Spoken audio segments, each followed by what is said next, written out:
আজকে না আমরা একটা মেলায় চলে গেছিলাম। তবে এটা কিন্তু হরেক মাল ১০ টাকার মেলা নয়।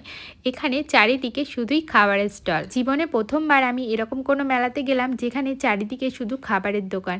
তো আরেকটা জিনিস দেখে খুবই ভালো লাগলো যে এখানে মানুষ শুধু খেয়েই চলেছে। মানে এখানে খেতেই গেছে। ভাবতে পারছো কোনো মেলাতে মানুষ শুধু খেতেই যেতে পারে।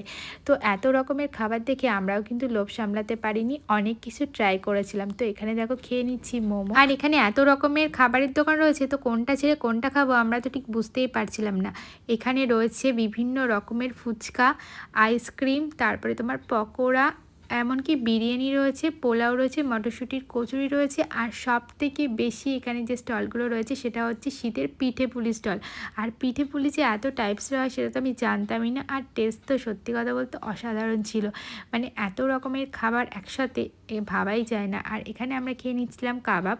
কাবাবটাও কিন্তু খেতে আমাদের বেশ ভালো লেগেছে। তো যাই হোক, খাওয়া দাওয়া কিন্তু অনেক হলো। আর এখানে তো চারদিকে সবাই খেয়েই যাচ্ছে, দেখতেই পাচ্ছ ভিডিওতে। আর খেতে খেতে মানুষ যেন এখানে বোর না হয়ে যায় সেই জন্য এখানে কিন্তু বিভিন্ন নাচ গানের অনুষ্ঠানও হচ্ছিল। তো আমরা খাওয়ার পর সেটাও দেখে নিলাম। আর তারপর কিন্তু আমরা চলে গিয়েছিলাম বাড়ি।